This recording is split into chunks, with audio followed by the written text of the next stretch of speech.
Well, hi there, fun seekers. Here I am over here. Welcome in. Yes, it is a Thursday, May the 18th, 1989. That's what it is. Magnificent Lassiter with you until 6, as I am every weekday right here. News Radio 970 WFLA. I haven't said that for a long time. Not for a long time. I used to open all the shows that way. Yesterday, I was sitting in Frank's living room somewhere over there in Clearwater. Michael would never be able to find it, not if he followed his own directions, but that's neither here nor there. And while I was there doing the show, there were a couple of newspaper-type people there. One, a woman reporter from the Oldsmar Shopping Guide. They were doing a little piece on me that apparently will run in July. And she wanted to know, mind you, I just barely gotten there. And she wanted to know just what the 4th of July meant to me. And, you know, keeping kind of out of left field. I don't normally walk around in May, especially thinking about the 4th of July. I was frankly at a total loss to answer the question and felt a little bit embarrassed about it, so I said things like, well, it's a very special day, which she dutifully wrote down. And then I felt even worse than that, and I took it a step further, and I said, well, you know, come on, the 4th of July, it's kind of a schmaltzy holiday. It's, you know, it's the Star-Spangled Banner and fireworks and hot dogs and ketchup, and it's supposed to be like that. It's a very special day. It is schmaltzy. It should be. There's no doubt about it. I will get goosebumps when I hear the Star-Spangled Banner being played in America the Beautiful in Stars and Stripes Forever, and I look up in the sky and I see the fireworks going off, and I look around me and I see all the families and the flags and the balloons. Yeah, sure, I'll get goosebumps. I wish I could have thought of some other things to say to her. I didn't. But I thought about it last night, and I thought about it this morning. When I'm standing there, you see, okay, I'm getting ahead of myself. A lot of you will not understand some of the things I'm going to say because your families have been in this country for many, many generations. My family hasn't. I'm primarily a second-generation American. I get very, very emotional when I see things like the Statue of Liberty. Or I go to a 4th of July celebration. See, I think back to Czesław and to Genefefa Głodowski. Czesław came here somewhere around the turn of the century. I'm not clear on the date, unfortunately. But he came here as a tourist. His family sent him over. He was in his late teens. Genefefa was an immigrant. I still have the pictures of the rather lanky young Genefefa and the rather dashing young Czesław. I think back to how they came here, two young people, one an immigrant, the other a tourist who just stayed and never went home. An illegal immigrant, if you will. To the stories of the candy store in South Philadelphia that they opened up and lost during the Depression. To how Genefefa then became a cigar roller or maker, whatever you call it, in the cigar factories in Philadelphia. How Czesław became a paper hanger and a carpenter. I do not know for sure why these people came to this country. They never really talked about it, at least not to me. But I sure as hell know what they accomplished, and I sure as hell know what the tens of millions of others who came at roughly the same time accomplished. Now, Czesław and Genefefa were not exactly perfect people by any stretch of the imagination, but they were damn good people. Their shortcomings included that they were prejudiced and really disliked black people because they were afraid of them.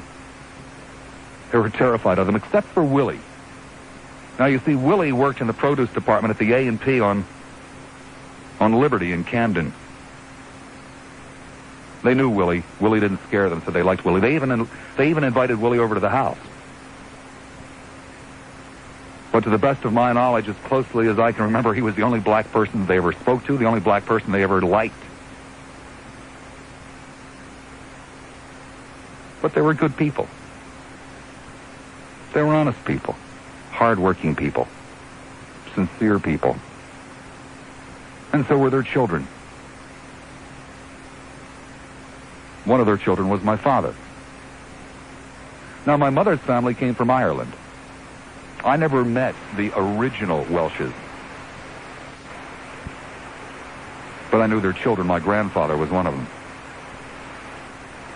They had three boys. One owned a bar in Camden, New Jersey. He dabbled in local politics. He was fairly successful, and he spent much of his money buying municipal bonds issued by the city of Camden during the height of the Depression. Most of the paper was worthless. Another one of the boys became a Catholic priest, and he spent much of his life in a small seaside town in northern New Jersey called Manasquan, where his greatest accomplishment was building a grammar school in his parish. He was so very, very proud of that school. He used to love to go over and talk to the children and have them surround him and play ball with them and soccer with them. And the other son, my mother's father, worked at the post office for 44 years. He was one of those people that you would kind of look down on today. You know, you'd call him a civil servant. I have no idea where I'm going to spend the 4th of July this year. It's a little bit too early to tell. Possibly in a park somewhere, or where there's a band shell and some fireworks, or maybe in somebody's backyard, maybe even in my own backyard. Whatever. But I will surely see the fireworks, and I will hear the songs, but the truth of the matter is I'm very concerned. You see, Cheswoff and Genefessa, well, let me tell you a little bit more about them. Cheswoff became Charlie. Genefessa became Jean, because they wanted to be Americans. They didn't want to be Cheswoff and Genefessa.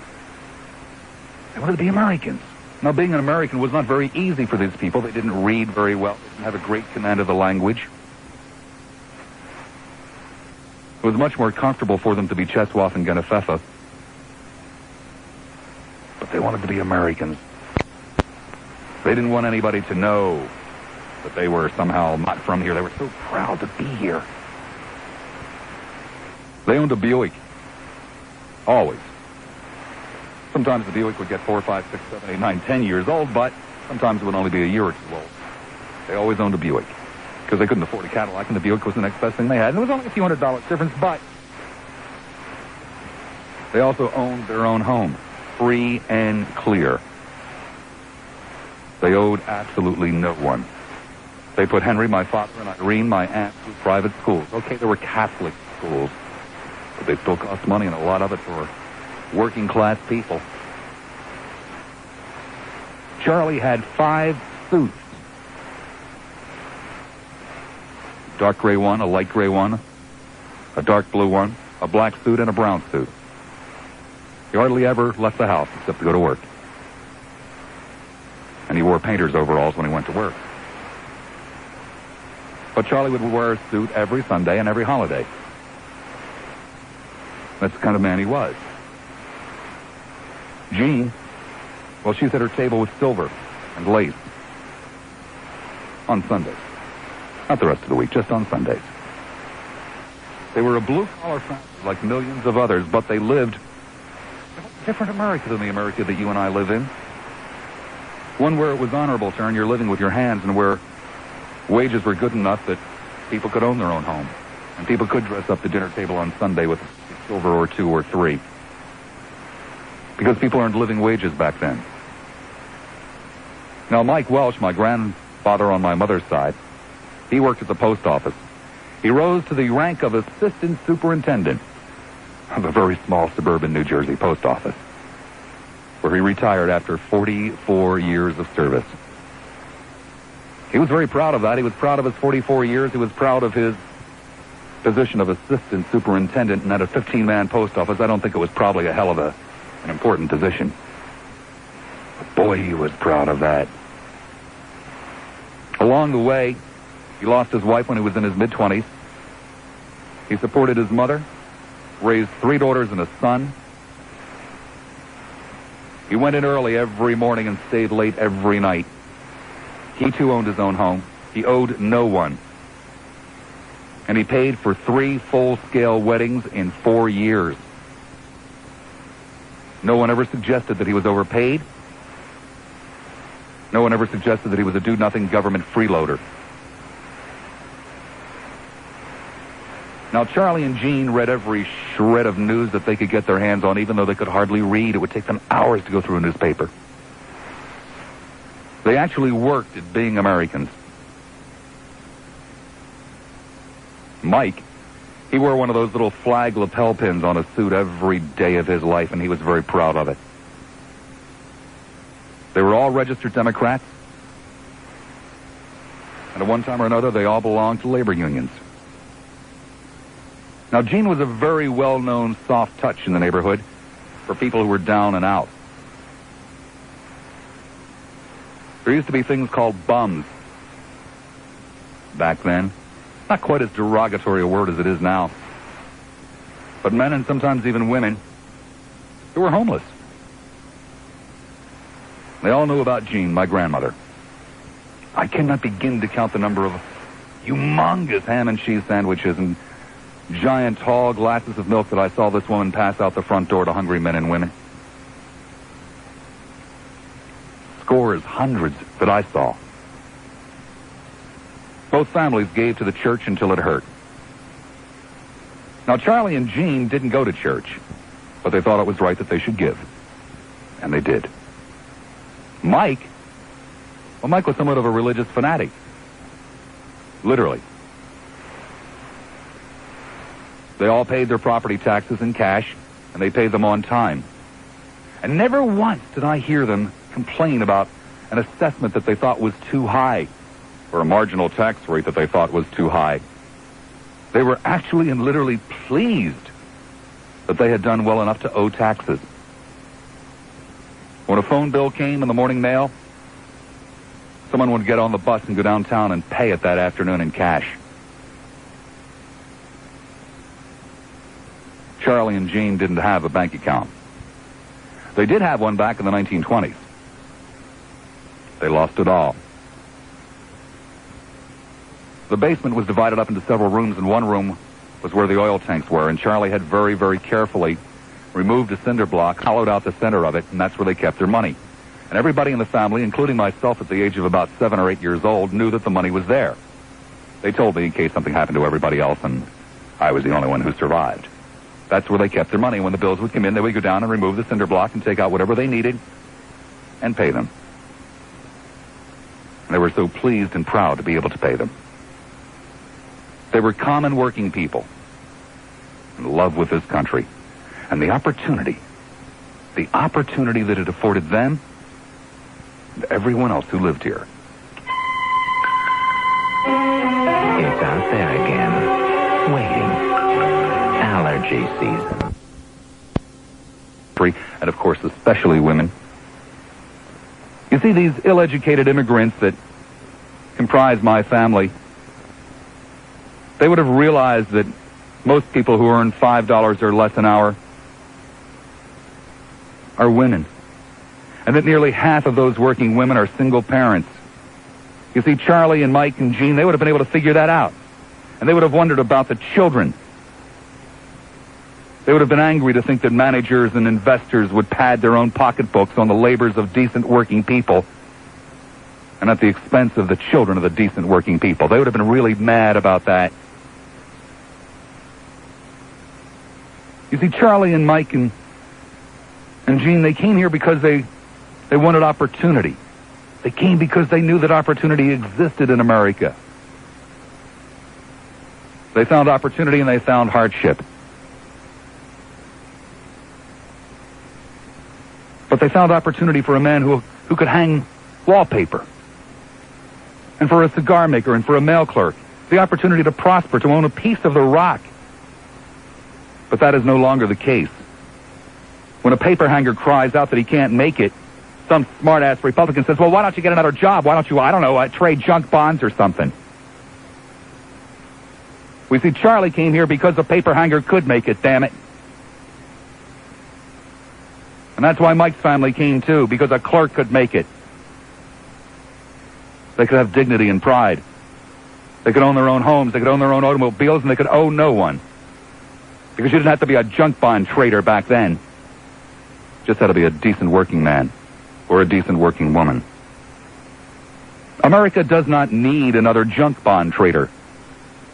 It needs more paper hangers who do flawless work, who own their own homes, free and clear, and who read the newspaper and know what in the hell's going on. America does not need more stockbrokers. It needs more factory workers who can live in dignity and then go to and from work with their heads held up high, and whose products are snapped up by their fellow Americans and in demand worldwide. That's what America needs. America does not need more lotteries for its people to dream about. It needs a living wage that will give all of its people the real chance to own a home, the real chance to have a nest egg, and maybe a few pieces of silver plate to dress up the table for Sunday chicken dinners. That's what America needs. But none of that is going to happen unless and until the overwhelming majority of Americans earn a living wage. Charlie drove a Buick. He drove a Buick because there were a lot of people who could afford to employ him as a paper hanger. Gene rolled cigars because there were guys who were employed at the Buick factory who liked to sit back after the end of a hard day's labor with a good American cigar. And Mike got up and went into work early each day because people respected his efforts. Charlie and Gene and Mike, they supported a minimum wage, as well as all of the programs and policies that were designed to lift up working people in this country.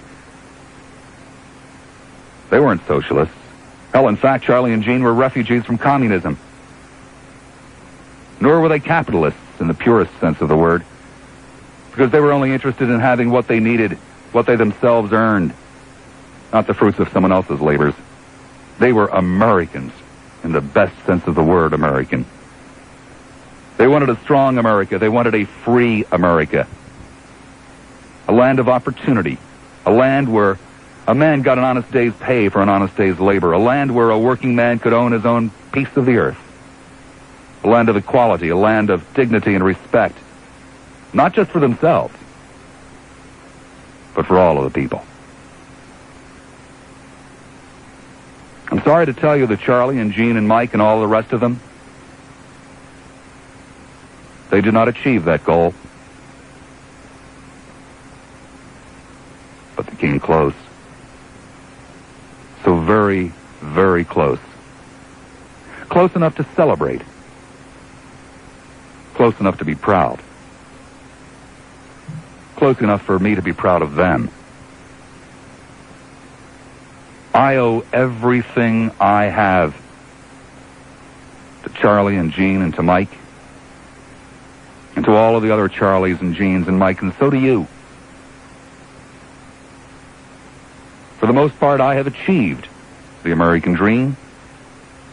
I have a good job, comfortable home, a couple of bucks in the bank. And I'm sorry to say that I did so with damn little effort on my part. And I suspect that most of you would say the same thing if you were really honest with yourselves. But regardless of what the lying neoconservatives would have you believe, there are fewer and fewer of us who will ever see the American dream of owning a home, of having a decent, well-paying, productive job, of having a nest egg. Those SOBs can lie about it all they want, but it simply is not the truth that America's never had it better. We have no respect whatsoever for working people in this country. We look down our noses at them. We look down our noses at their products. We dislike and mistrust each other. That's why we arm ourselves against each other. We do shoddy work. We are less and less productive. We would rather drag someone else down in the mud to our own level than work to achieve their level. And worse, I'm not here to speak for themselves, but I feel reasonably sure that Charlie and Gene and Mike would have tears in their eyes were they alive to see what we have done to this country. I doubt very much that either Charlie or Gene or Mike would have achieved their dreams if they were to come to America today. You see, Charlie worked too slow. He would have said that a good job was better than a fast one. And besides, he didn't read very well, and you more or less had to tell Charlie what you wanted him to do. He didn't really know how to work from a schematic or a blueprint, but you only had to tell him once. Jean would have lost her job to a machine probably built in Taiwan. Mike would have been crushed to think that people would look at him as overpriced slime for working for a government agency.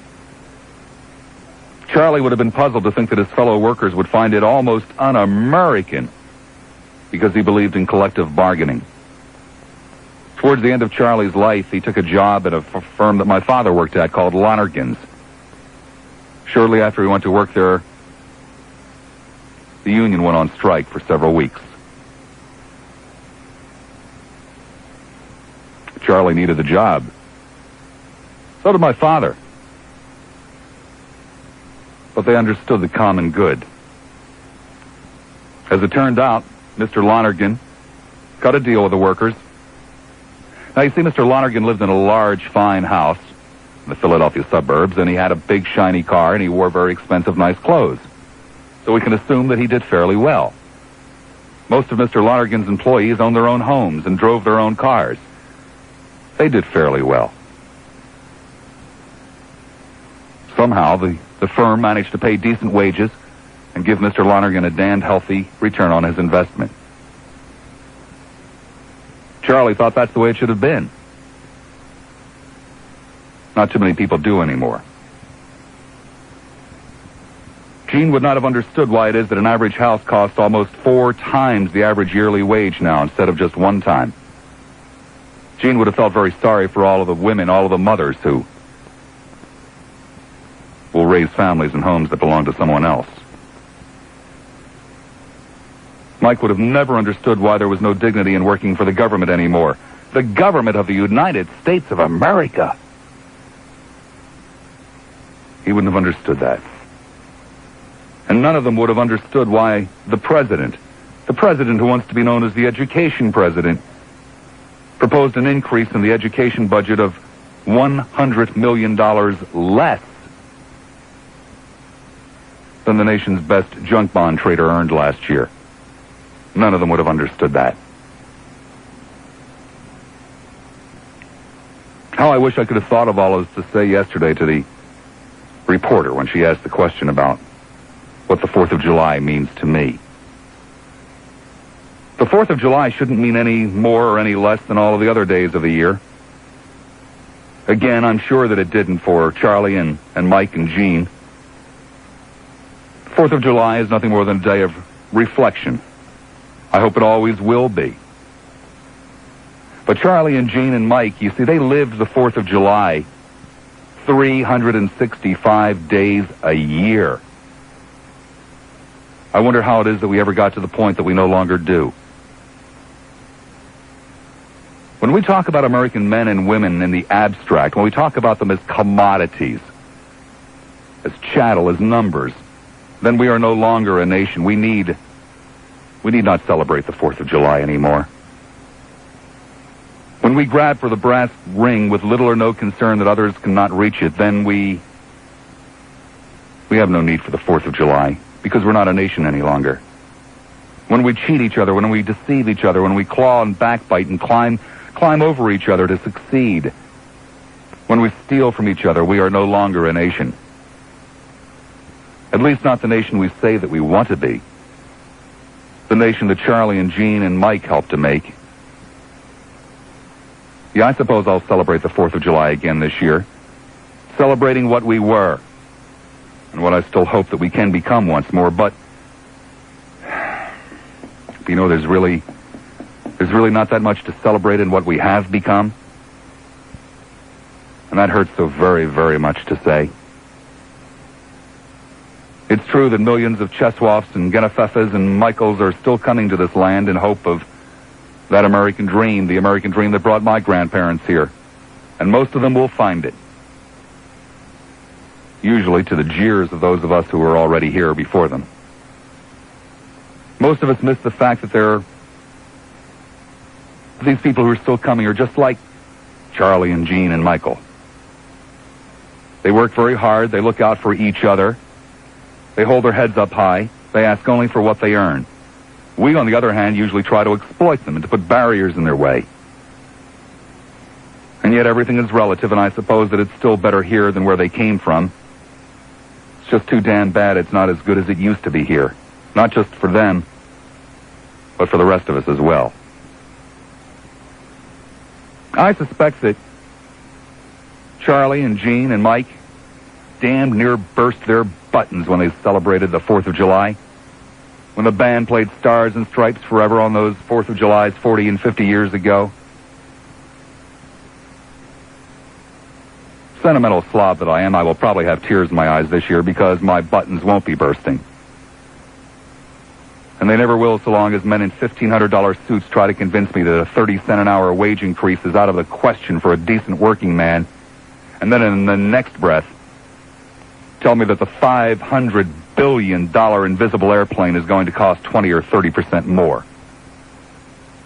And then gets into a helicopter and flies off to his $3.5 million beachfront home in Kennebunkport.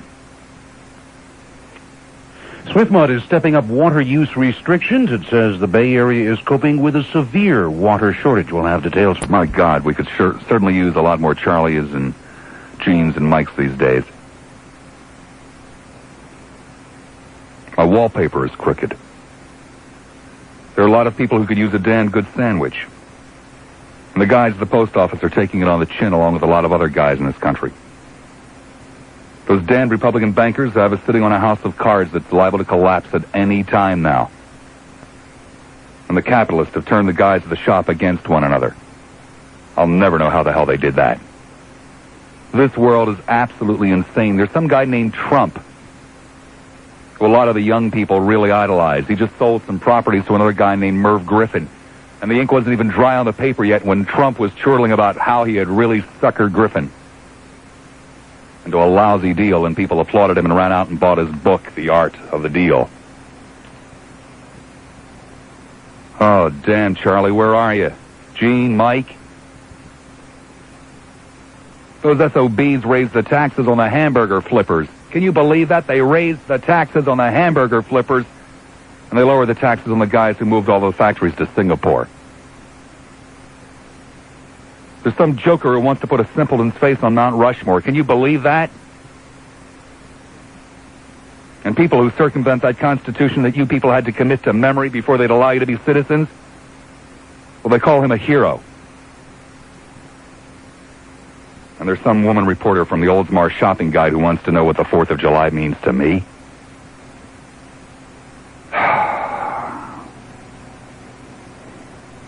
Do you know, Charlie, I walk around with over $15,000 in my wallet? No, not in cash, in little pieces of plastic. Anytime I want. Can you believe that, Charlie? Costs 5 times what your house cost. I walk around in pieces of plastic in my wallet. It's the kind of crazy world I live in, Charlie. By the way, I will earn more this year, Charlie, than you did in your entire lifetime. And if I'm lucky, keep this in mind, Charlie, before you get too excited now. If I'm lucky, I might be able to get a double-digit mortgage that will allow me to buy the average new house. But, Charlie, statistically, I will not live long enough to pay it off. I wrote this monologue on a computer that was designed by 2 fine American boys. 2 of the finest American boys raised in this country in quite some time. Geniuses. They're billionaires now, Charlie. But the computer, Charlie, was built in Taiwan. Because the labor is cheaper there. Charlie, do you know that those 2 boys built their first computer in a garage in California? Charlie, do you know that most American boys will never live in a house with a garage?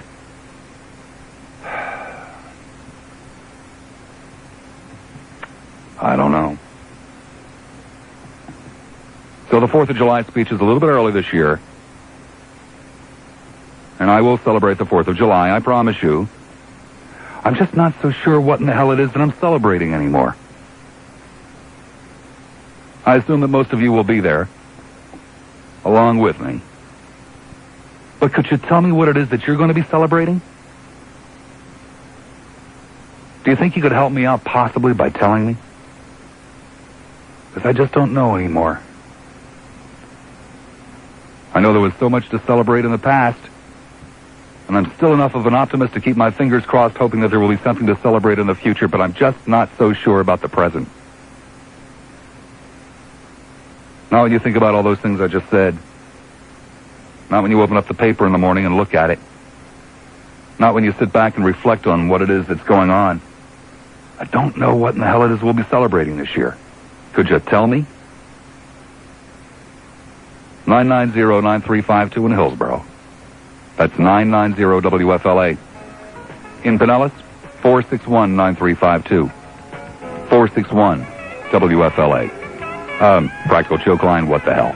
1223-9797.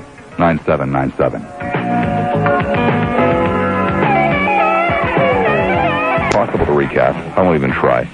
Just if you want to comment. If you don't, win some, lose some. You know what I mean? 990-9352 in Hillsborough. The only place you will find lines available, and you will find three of them. 990-WFLA. Pinellas Park. Hi, Pinellas. You're on the air at 970 WFLA. Good afternoon, Bob. Hi. Good monologue. Thank you. Listen, I'm young. I'm under 30 years old, and I bust my butt at my job. Okay, I'm a painter. Mm-hmm. I paint houses, and I like to try to paint high-rise condominiums, and I'm damn good at it. Real good. I'm one of the best in the business, and I can... How you're talking about the working people and how they're getting screwed and so forth. And I've heard you on occasions, and I could think of 2 occasions offhand vividly where you chastised people for... One guy called up and you were discussing a subject, and he said, Bob, I... to him, yeah, it's probably some lawn business or something, and you hung up on the guy. Mm-hmm. And, that's a business, and the guy's making a living. Mm-hmm. And another one, just recently, a gentleman called up, and he claimed to be a stockbroker, and you were talking about the economy, and the guy didn't know what he was talking about, and when you hung up on him, you said, yeah, you use your tool, you're probably a carpenter or something. So why do you talk about the working people like you care about them when all you do is make fun of them when they don't agree with you or something, and you make them feel like jerks? Mm-hmm. Why do you do that, Bob? I don't know. Did you have something you wanted to comment on what I said? Well, I agree with you that most people will look down on the working people nowadays, but that's our society. And you were talking about houses and so forth. Sure, not everybody can afford to go out and buy a $100,000 home, but there's plenty of homes around here now in the $50,000 range, which are far within everybody's grasp. No, I'm sorry, a $50,000 house is not in your grasp, but you earn the average $17,000 wage. Why wouldn't it be? If you put the why wouldn't it be? A 45,000. It's not in your grasp because there's not a bank that'll give you a loan on a house that's worth 3 times what you earn in a year.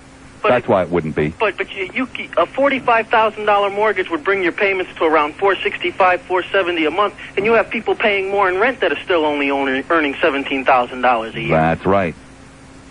But a bank doesn't finance your rent. They don't give it a good hoot what your rent is.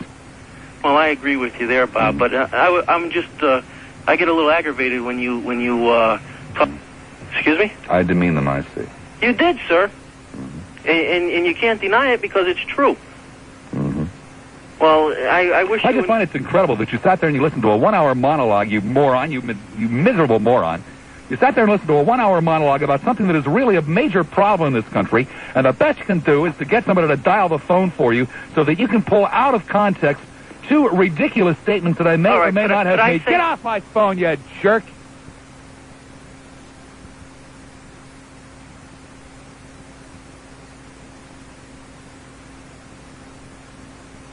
Unbelievable. Tappy, you're on the air at 970 WFLA. Yeah, Bob, I was just thinking about what, I celebrate and what you could celebrate on the 4th of July, too, you fat communist pig. Why don't you sit there and listen to what you're saying for once? All right? Oh, well, what am I saying? You're sitting there telling everyone how bad they do and how good it could be if they do something else. Well, maybe if they want to do what they're doing, and it's their pride and what they take it in. Okay? Well, what does that mean? It means that they're doing the best damn job they can do at what they're doing. Oh, is that what that means? Yeah. So what does that mean? That means you're a fat communist pig for not paying... I'm a fat communist pig! Just take that right the hell out. His burp, I just didn't feel like listening to it. I do declare that there are times when I get such a tremendous pleasure out of knowing that there are little boys like you out there who are going to spend the rest of your lives living in a country where the cost of living is going to go up, where the standard of living is going to go down, where you're never going to own your own damn house, where you're never going to have a decent job because somebody else has already mortgaged your future. Unbelievable. One line available. Hey, maybe you've got something to contribute. The line is in where? Pinellas County, 461-9352. Well, if it isn't that song, we'll be hearing that several times again this hour. If you're lucky. What do you mean if I'm lucky? Well, I guess I don't need to save your show quite as bad as yesterday.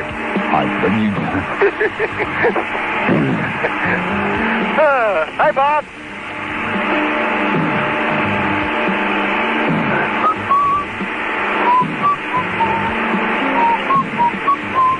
Dear Mr. Maseco, Bob has failed to introduce me. 420.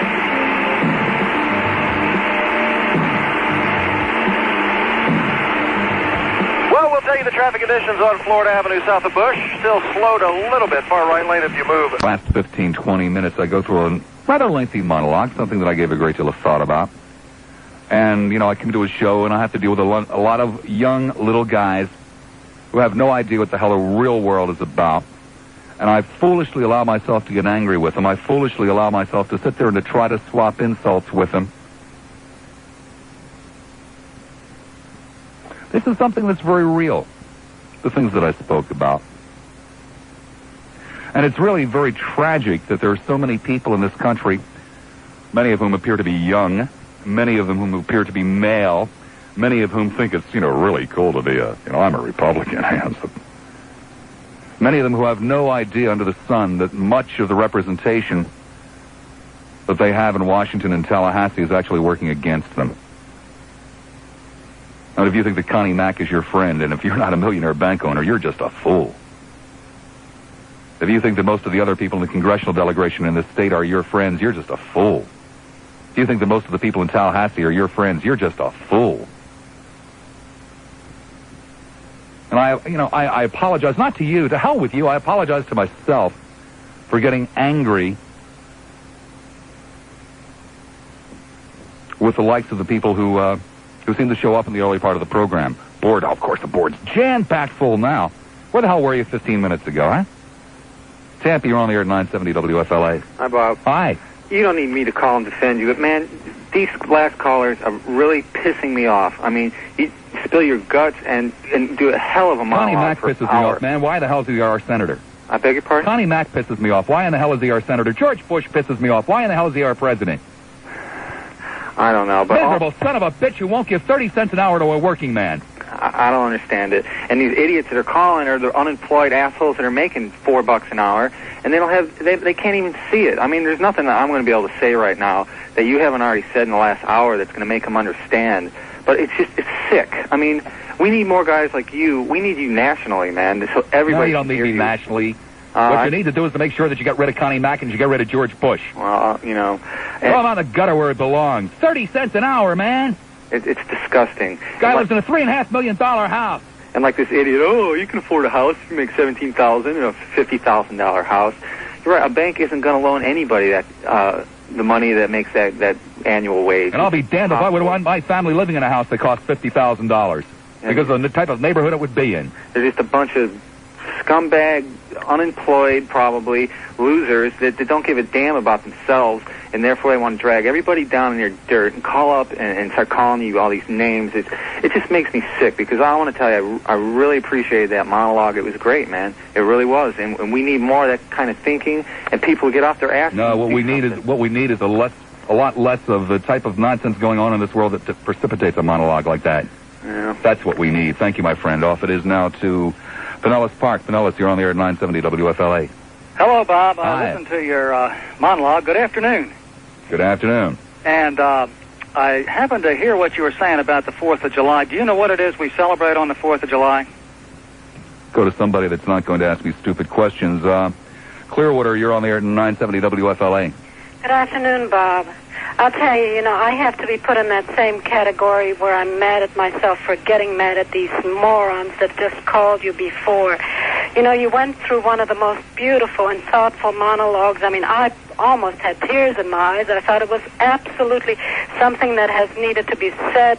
It should be said every single day almost. And then you have these idiots who absolutely lost everything that you said.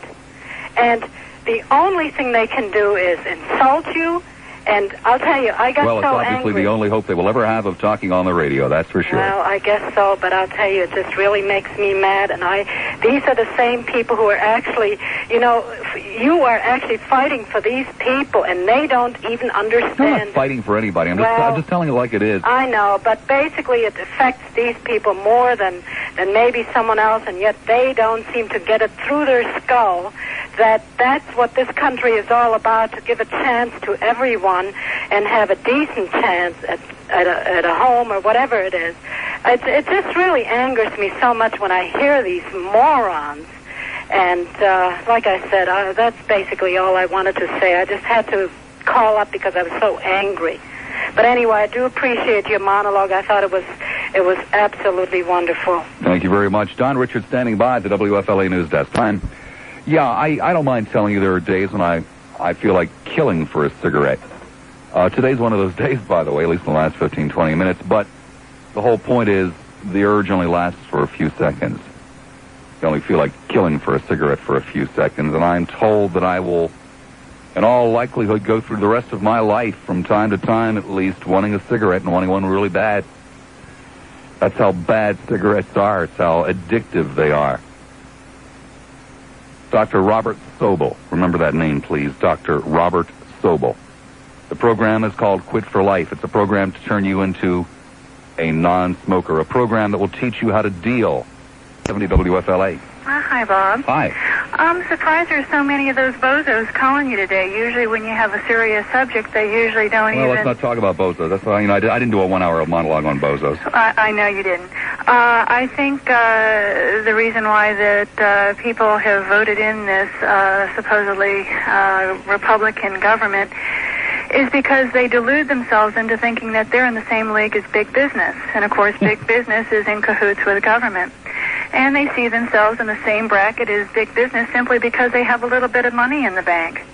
And that's how come they voted in this Republican government that only has the big guys in their thoughts and in their hearts. Well, when I sat down and thought about my grandparents, and I thought about the one thing that they really used to be fearful of were Republicans, and they were genuinely fearful because they lived through the Depression. They lost the candy store. They lost the money in the bank. They had heard all of the crap before. They had seen these people try to turn workers against each other. They had seen these people tell lies. They had seen these people speculate away the wealth of the nation. They were terrified of them. And here it is all over again, just like it was before. Right. Well, I think what we need in this country is something like what's happening over in China right now. The common, ordinary person needs to stand up and revolt against the tyranny that's happening around us. No, revolt's a strong word. I'm sure you don't mean it quite that way. Well, I think we need to bond together and let the majority be heard. Well, I think that you and I probably have a hell of a lot more in common than you have with George Bush or than I have with Connie Mack. Most definitely. I mean, something has to be done where the rich people are not in charge of the government. You know, the really funny thing is that Connie Mack's just a working schmo, too. Oh, how do you say that? Well, he is. That's all he is, just a working schmo. He's just like the people that you're talking about. He has been duped into thinking that he's in the same league with the big boys. Oh, yeah, I see what you mean. Yeah. Well, yeah. I believe the word is useful idiot. That's putting it mildly.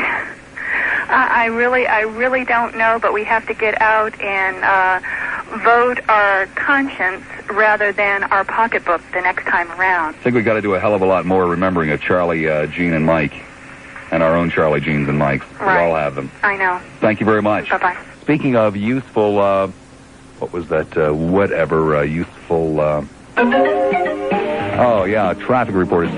Gary McHenry, the world's most dangerous washboard with a WFLA traffic report. Right now, traffic along the interstate system in Tampa, I'm a guy who does have a $3.5 million house wants to cut somebody else out of a 30-cent an hour increase.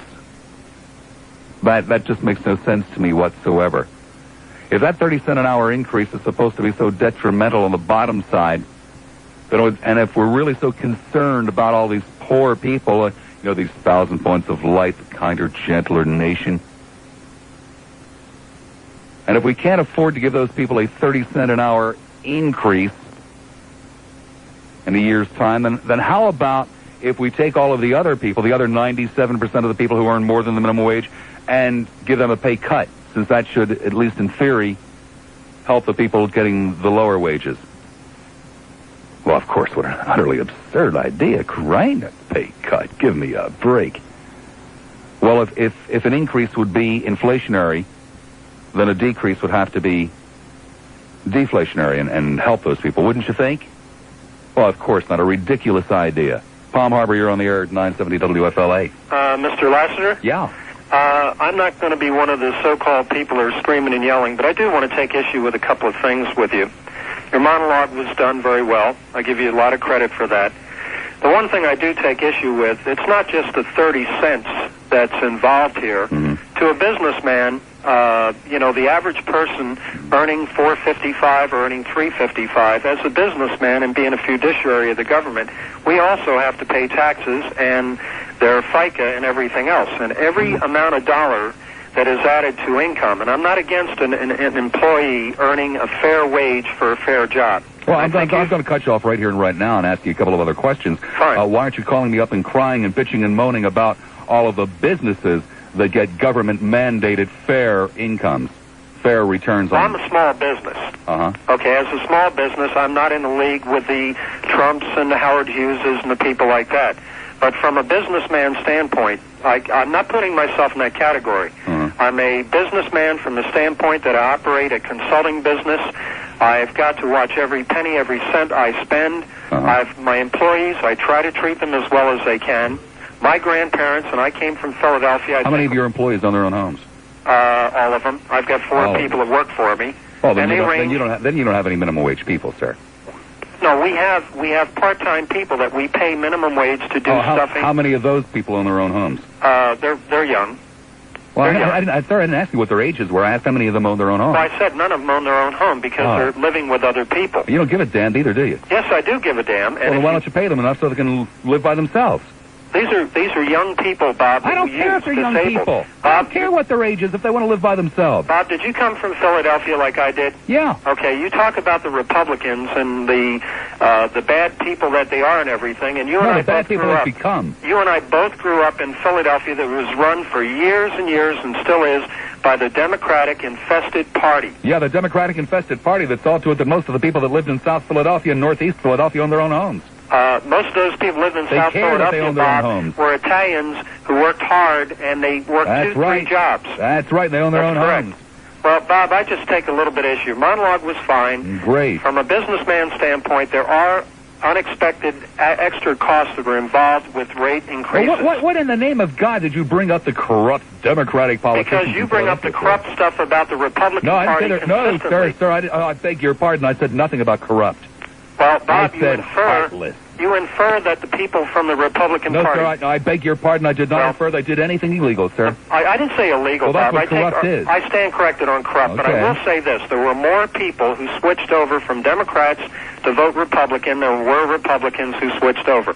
That's right, sir, because a lot of them are, like the previous caller said, foolishly think they're in league with the real Republicans. They think it's savoir-faire at that time, whatever they're doing. Bob, I appreciate the call.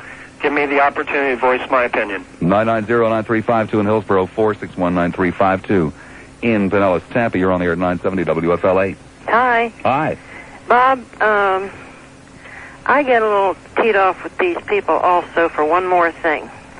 They have a bad habit of calling names. When they start talking to you, you are giving them a reason, and you're not calling names. I'm not talking about the people that call me today. I know, but...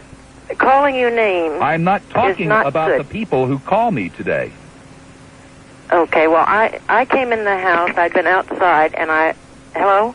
Yeah, I'm here. Oh, I came inside from mowing the lawn, and I did not hear what you were talking about. But you called me anyway. Unbelievable. 990-9352 in Hillsborough, 461-9352 in Pinellas.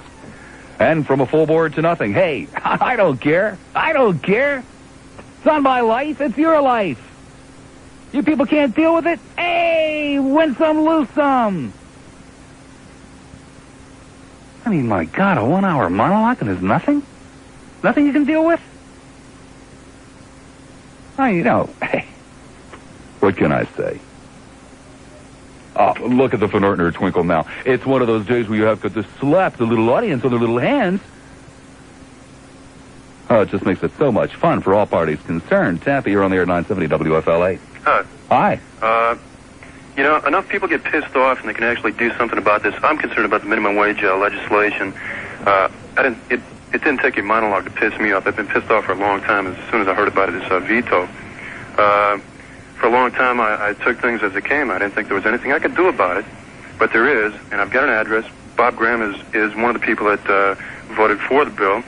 I've got an address, and what you can do is write to his office. They can send you some information, and there's something you can actually do. No, there are better things you can do than that. You can throw out all the turkeys that didn't vote for it. That's even much more effective than writing to Bob Graham. Well, we're stuck for 2 years, right? Well, it's not, hey, it's plenty of time to start working on it. Well, if I can give this address out, we can get this in a go-mo right now. Sure, give out the address. Somebody's going to write it down anyway, but it'll make you feel better. Well, Go ahead. Who knows? 241 Dirksen Street, DIRKSEN Street, Senate Office Building, Washington, D.C., 2051. Write him. Let them know what you want to do about this legislation. They'll send you the information, and let's get this going. Thank you very much. 990-9352 in Hillsborough, 461-9352 in Pinellas. Don Richards standing by for WFLA News. It would only seem reasonable to me that, but hey, what do I know? Hey, what do I know either? I'm making a pretty good salary, and I'm supporting 3 kids. I live in one of those $50,000 houses that you spoke of before that is not in the best neighborhood, but we're making it a very pretty house. I really hope I'm not insulting you, but the fact of the matter is that for the most part, to get a house in that price range, you do have to go into a funky neighborhood. Well, and not only that, you have to make about 3 or 4 times as much as the minimum wage. You can't even do it on a part of the minimum, even double the minimum wage. You can just barely qualify for a house like I'm living in. I'm very well aware of it, my friend. Very well aware of it. It's unbelievable to me that the whole country is not in an uproar and the whole country is not raising as much hell about this as they do about the oil spill in Alaska, or the killing of sea turtles, or any of this other stuff we're talking about. Not that I object to any of that, but why don't they go crazy and say, hey, look, pay people what they deserve? Well, it's ridiculous. I guess that's because it would cost them an extra 2 cents on their hamburger, and they just don't want to go for it. It's a terrible situation either, isn't it? And the hamburgers aren't that good either. If they maybe make a better quality hamburger and cut their profit a little bit more, maybe we could all enjoy the speedy burgers that we have to put up with, because our kids watching on television are insane with the idea of having to go to a certain Burger King place or a McDonald's place because they get a toy when they eat their meal. And it costs a family of 5, like we've got, about $15, $16 to eat stuff that isn't even good for our kids. And then the people that are taking care of us behind the counters aren't making enough money to live. And can't afford to eat there. Thank you, my friend. All right. 990-9352 in Hillsborough, 990-WFLA. Madeira Beach. Hi, Madeira. You're on the air at 970 WFLA. Bob, you neglected to mention in your monologue and stuff that back in the 40s and the 50s, people worked 60, 70 hours a week to put out a good product and worked hard to get that first home that they wanted. And no, I beg your pardon. I believe I spoke a great deal of how much harder they worked. Well, and of how much prouder they were of their products. Then I must have missed that. But the Japanese people work like that now, and they learn something from our past. And you have people talking about cutting the work week to 38 hours, to 34 hours, to a 4-day work week. And you're not going to get anywhere like that. And the minimum wage has nothing to do with it. These people have to get out there and put in their 60, 70 hours a week if they have to get that first home. You need something to get yourself started. No, I beg your pardon. I don't believe my grandparents had to work 70 hours a week. But there were a lot of people who did, Mr. Lassiter. I mean, you can't deny that. I'm sure if we had more time, that plenty of people who are in their 60s and 70s would tell you their husbands work 60 hours a week on the railroad. People used to make their living on the railroad. They used to work 16 hours and sleep in the cars and go to work the next morning. Yeah, during the height of the Depression, I'm sure they did, but they didn't in the 40s and the 50s. Well, maybe I'm misinformed, but I think the Japanese have learned something from our mistakes. And the only way we're going to get back to having good products and turning this country back around is to take pride in the country and work hard and buy American products. These people that you talk about that make all this money, it makes me sick. I mean, there's nothing wrong with a Lincoln or a Corvette for a sports car, an American car. Don't buy these foreign vehicles. And I look on the road, and it seems like every other car is a foreign vehicle, whether it be an Acura or a Toyota. And the American cars are just fine. And I'm like that other caller who called. I'm going to school, but me and my wife, and I I work part-time as a mover, and my wife has an education. She does pretty well, but it's still not easy. And you know, she was teaching, but there's just not enough money in it. She's working in a lab now and trying to work her way up in the company. But there's not enough money in teaching, and the aggravation you get isn't worth it anymore. And that's got to change, too. Yeah, well, it has to change. I hope it will, because it's scary. Thank you much. Bye. Take care. 990-9352 in Hillsborough, 461-9352 in Pinellas. Standing by the WFLA news desk is not Don Richards. Not at all. As a matter of fact, it isn't anybody in the WFLA news desk at this particular time, because they're all probably lollygagging around in the newsroom. Actually, they're probably talking about organizing as we speak and going on some type of strike or possibly a company picnic. Who knows what they're talking about? I don't know what they're talking about. They don't know what they're talking about. But Don Richards has finally made it into the WFLA news booth, probably because he left his bologna sandwich in there and he just recently remembered it. It was prime rib, Bob. No matter where you are in the 16-county Southwest Florida Water Management District. Val Rico. Val, you're on the air at 970 WFLA. Yes, hi, Bob. Hi. Real quick story. This really has me interested, jumping in my car on the way home. And I'm an employer. I started my own business about 15 years ago. And I'm one of the guys that went for the brass ring and fortunately caught it and carried it. Now, when I started off 15 years ago, I had no money. I had to borrow money to go into business. Everybody thought I was crazy to give it a shot, so on and so forth. And right now, I have a very, very successful sales organization. I have a beautiful home, 2 nice cars. I have a motor yacht, which I sincerely enjoy.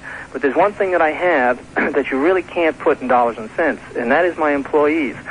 I had a tremendous amount of help and guidance along the way as I became successful. And I've never forgotten that. And I always try to pass it along to my people, because I couldn't enjoy the finer things in life if I didn't have my people there helping me and taking care of my company with me. Damn few employers seem to realize that. Exactly. And you know something? I certainly am not hurting for it.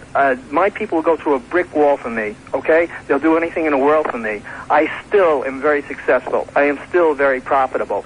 Now, you can't, and I'm very small. I mean, I'm not a big organization, but a successful one, okay? We do maybe $5 million a year, which in this day and age is not a great corporate giant. But why is it that these tremendous corporations who have tremendous amounts of dollars funnel it everywhere, but where it really counts to the people who make that organization go? I can't understand it. I know I'm probably very naive. It's because we've developed into a 2-tier class system in this country. Fortunately, you seem to have understood that it's really a 1-tier system. My friend, I hate like hell to do this to you, but I'm fresh up against it. Well, I'm glad I had the opportunity to get a hold of you. So am I. Be good.